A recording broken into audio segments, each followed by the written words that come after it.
INFJs are known for being calm, kind, and deeply understanding. But when they get hurt, something strange happens, nothing on the surface. You might not see anger. You might not hear a word. Everything looks the same, but something has changed. And if you're not paying attention, you'll miss it completely. That's because INFJs don't handle pain the way most people do. They don't lash out. They don't explode. They don't always cry or explain. Instead, they go inward. They go silent. And they begin to process the hurt in ways that are powerful but invisible. This video is not just about emotional pain. It's about what happens inside the INFJ's mind and heart when something cuts deep. Most people assume they're fine because they don't react the way others do. But the truth is, INFJs are often hurting the most when they seem the most quiet. They protect themselves by pulling in. They hide the damage. They don't want pity, and they don't want to cause conflict. But behind that calm face, there's a storm of thought, emotion, and meaning. And if you don't know the signs, you'll miss the moment when everything starts to shift. This matters because INFJs don't stay hurt in the same way forever. Their pain changes them. It teaches them. And eventually, it makes them colder, wiser, or completely gone. That's why understanding what happens when an INFJ gets hurt isn't just interesting. It's essential if you care about them. This video breaks down 6 things that almost no one sees when an INFJ gets hurt. These aren't guesses. These are real patterns based on how their personality works. By the end, you'll see their silence, their distance, and their changes in a whole new light. Let's begin with what usually happens first, before they even say a word. Thing number 1, they disappear first. When an INFJ gets hurt, their first move usually isn't what you expect. They don't argue. They don't call it out. They disappear. This disappearance can look different depending on the situation. Sometimes they stop texting back. Sometimes they become very quiet in a conversation. Sometimes they still show up, but their presence feels empty. Their energy is gone, even if their body is still there. This reaction isn't about punishment. INFJs don't ghost people to get revenge or make a scene. They pull away because they need space to deal with the pain. They feel things deeply, and they need time to make sense of what just happened. During this time, they often shut down emotionally. Even if they care deeply about the person who hurt them, they can't continue like nothing happened. So they create distance. It's how they protect themselves. The reason this behavior is hard to notice is because INFJs don't usually announce it. They don't say, "I'm hurt, so I'm stepping back." They just fade. They don't want drama. They don't want pity. They just want time to think and breathe. If you've hurt an INFJ, whether you meant to or not, and they suddenly go quiet, it means something has shifted. You may not understand why. You may not even know what you said or did. But the INFJ noticed. They felt it. And now they're trying to figure out what to do next. While they're gone, they're not sitting still. They're thinking. They're sorting. They're playing the moment over and over in their mind, looking for meaning. Was this a mistake? Was this a pattern? Is this person safe or not? And here's the catch. The longer they stay gone, the harder it is for them to come back. That's because INFJs build emotional walls quickly once they're hurt. Every day they stay silent, those walls get taller. Sometimes they do come back. They explain, forgive, reconnect.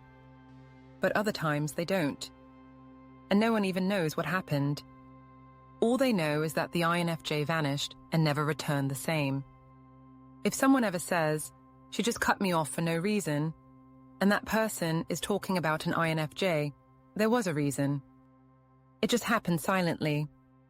Thing number 2, they internalize your actions. Most people get hurt and blame the person who hurt them. INFJs don't always do that. In fact, one of the most painful things they do is turn the blame inward. They don't just feel bad. They ask, what did I do to deserve this? This is where their introverted intuition and extroverted feeling combine in a difficult way. They sense something is wrong, and then they start connecting dots, sometimes too many. They dig deep into what was said, how it was said, and what it might mean. And then, even if they were the ones hurt, they start to believe they're the problem. They might think, maybe I'm too sensitive, or maybe I expected too much, or worse, maybe I deserve this. These thoughts spiral fast, especially when the hurt comes from someone they trusted. Because INFJs don't open up easily, they take it seriously when they do. So when that trust is broken, they don't just lose faith in the other person, they start losing faith in themselves. This is not self-pity. It's self-questioning. INFJs want to understand why things happen. They want meaning. And if no clear answer is given, they often fill in the blanks themselves and blame their own flaws. This inward blame is also why INFJs don't always confront people directly. They think, maybe I misread the situation, or maybe I'm making a big deal out of nothing. So they stay silent. They absorb it. They try to move on, all while still carrying the emotional wound. And here's the dangerous part. This self-blame doesn't just stay in one place.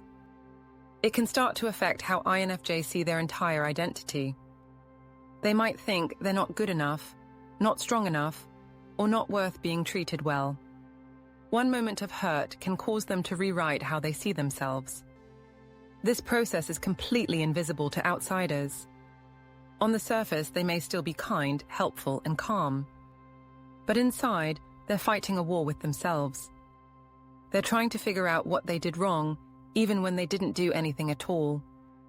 This is especially common when INFJs are hurt by close friends, family, or partners. They expect deeper connection, so the pain cuts deeper. And because they value peace, they often try to fix things quietly by changing themselves. Over time, this creates emotional weight they carry everywhere. They smile through it. They work through it. But they also become more distant, more careful, and less trusting. If an INFJ starts questioning their worth after being hurt, chances are they're blaming themselves for something that wasn't their fault. Thing number 3, they shift their energy. When an INFJ gets hurt, their energy changes.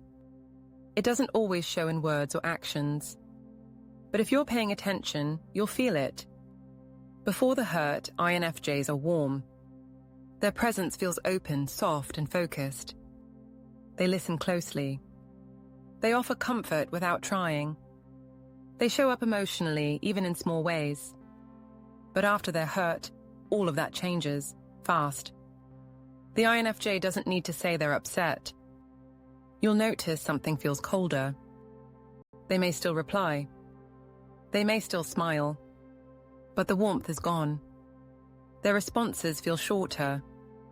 Their eye contact feels different. Their body language is more closed. It's like they're still there, but behind a wall. This energy shift is how they protect themselves. Instead of arguing or expressing anger directly, they create space. They withdraw emotional investment. They stop sharing the deeper parts of themselves. The change isn't loud, but it's complete. People close to INFJs often feel this shift but can't explain it. They might say, "Something's off," or "She seems different," without knowing why. That's because the INFJ hasn't changed what they do. They've changed how much of themselves they're giving. This shift can confuse others. They may think the INFJ is being distant for no reason. But for the INFJ, there is a reason. And they're hurt. And instead of fighting or blaming, they're choosing silence and space. This doesn't mean the INFJ wants to shut everyone out. Often they still care deeply. But they don't feel safe. So their energy pulls back. It's not about control, it's about emotional safety. They don't want to be hurt again, so they stop showing the parts of themselves that are easiest to wound. In some cases, this shift is temporary. If the relationship heals, the warmth can return. But if the INFJ doesn't feel seen, heard, or understood, the emotional distance becomes permanent. To the outside world, the INFJ may seem fine, but to those who knew them well, the difference is clear. Something deep has changed. And unless that pain is addressed, the energy won't shift back. Thing number 4, they overanalyze connections. NFJs are always thinking. But when they get hurt, that thinking goes into overdrive. They begin to overanalyze the relationship, the moment, and everything leading up to it. Nothing gets left out. Every word, glance, or silence is pulled apart and examined. This isn't something they choose to do. It just happens. Their introverted intuition starts searching for meaning, and their mind won't stop until it finds something. The problem is, emotional pain clouds logic. So even small things get blown up inside their mind. They might think, was that moment 2 months ago a sign this would happen? Or, did they really mean it when they said that nice thing? Or was it fake? They might reread old texts, revisit past conversations, or try to remember tone and body language from weeks before. Nothing is too small to question. This kind of overthinking is exhausting. But INFJs often feel like they have to do it. They don't want to miss a detail. They don't want to be caught off guard again.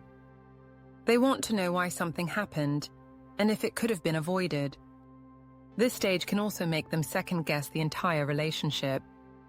They might think, did I imagine the connection, or was I the only one who cared? Even if the other person showed real love or friendship, the pain now casts doubt over everything. INFJs also tend to look for hidden patterns. If this hurt came from someone close, they may ask themselves, have I been here before? They scan past relationships, compare emotional events, and search for repeated lessons. Their goal is often self-protection, but the result is often emotional overload. What makes this even harder is that INFJs usually do all this silently. They won't bring up these questions out loud unless they feel very safe. So while they seem distant or distracted, they're actually caught in a loop of mental replay. This overanalysis can even affect how they act in the future. They might become more cautious. They might pull back from new connections. Or they might go the opposite way, trying too hard to get it right the next time. Either way, they carry the lessons from this analysis into every future interaction. To others, it may seem like the INFJ is just overreacting. But what's really happening is deep emotional detective work. They're not trying to be dramatic. They're trying to understand. This stage is painful, and it can last a long time. But for INFJs, it's how they process. It's how they slowly move from pain toward meaning. They may not share what they find, but they'll carry it. And it will shape how they love and connect going forward. Thing number 5, they carry hidden grief. Once the shock fades and the overthinking quiets down, INFJs often enter a quieter kind of pain. It's not loud. It doesn't show, but it stays. It's grief. This grief doesn't always look like sadness. Sometimes it's just a feeling of heaviness, a drop in energy, or a quiet emotional ache that won't go away. It's what happens when an INFJ realizes something meaningful has been lost: trust, connection, innocence, or love. Even if they seem okay on the outside, INFJs can carry this grief for months, or even years. They don't talk about it much. They don't show it. But it's there under the surface. It shows up in small ways: less trust, more distance, a change in how they express love. This hidden grief is especially strong when the pain comes from someone they cared about deeply. INFJs don't open their hearts easily, so when they do and that connection breaks, it leaves a scar. They may not cry in front of anyone. They may not talk about the loss. but inside they're still carrying it. It becomes part of them, something they walk with quietly, every day. INFJs often try to move forward. They stay busy. They help others. They act strong. But the grief stays. And because they don't want to burden anyone, they rarely share it. They process it alone. This doesn't mean they're stuck in the past. Over time, they do heal. But the wound doesn't vanish. It becomes part of their emotional depth. It teaches them something, but at a cost. That's why INFJs seem older than they are. Their hidden grief gives them a quiet kind of wisdom. But it also makes them more careful, more reserved, and sometimes more guarded. If you know an INFJ who seems peaceful but distant, they might not be angry. They might just be grieving, silently. Thing number 6. They surface with perspective. After all the silence, self-blame, overthinking, and grief, something else happens. The INFJ returns. But they're not the same. This stage is quiet but powerful. INFJs don't stay in emotional pain forever. They process, reflect, and eventually rise with clarity. They don't just heal, they grow. And when they surface, they come back with perspective. That perspective might be about the relationship, about themselves, or about what they learned. But no matter the details, the INFJ now sees the full picture more clearly. They've connected the dots. They've accepted the pain. And they've moved through it on their own terms. This doesn't mean they forget. It doesn't mean they go back to how things were. But they do come out stronger. And the strength they bring isn't loud. It's steady, calm, and thoughtful. Sometimes they return with kindness. They may offer closure or a message of peace. They might explain what hurt them, not to accuse, but to help both sides understand. They might forgive even if they don't rebuild the relationship. Other times they return with distance. Not anger, just emotional separation. They have learned they can't stay close to someone who continues to hurt them. So they quietly adjust the boundary, step back, and wish the other person well from afar. This is the part that often shocks people. They think, wait, I thought everything was fine. But it wasn't. The INFJ was simply silent through it. And now that they've done the inner work, they're showing up differently. Their energy feels more focused. Their words feel more careful. Their presence feels more grounded. They're no longer caught in the storm. They've learned to walk through it. This is also when INFJs become more honest with themselves and others. They stop pretending everything is okay when it's not. They say no more often. They protect their space. They set limits. They still care, but not at the cost of their own peace. This shift isn't dramatic. There's no big announcement. No warning. Just a change in how they carry themselves. A quiet confidence that says, I've been through something, and I learned from it. To others, it may feel like the INFJ suddenly grew stronger overnight. But the truth is, they were doing the work the whole time. They just did it in silence. INFJs feel pain deeply, but you may never know it. They don't show it with anger. They don't explain it right away. They carry it, process it, and come out changed. Each step they take when they're hurt is hidden. They disappear, blame themselves, shift their energy, and replay everything in their mind. They grieve silently. And when they return, they do so with quiet clarity, not for revenge, but for growth. Understanding these hidden responses matters. It helps explain why INFJs may seem different after a conflict, or why they don't always speak up when hurt. They're not trying to be distant. They're trying to stay safe. And that safety often comes at the cost of connection. If you're close to an INFJ, the best thing you can do is notice the small changes. Don't wait for a speech. Pay attention to the silence, the withdrawal, and the shift in presence. That's when the real message is being sent. INFJs don't want drama. They want understanding. And once they feel seen, they open up again, but only if they trust that the pain won't be ignored.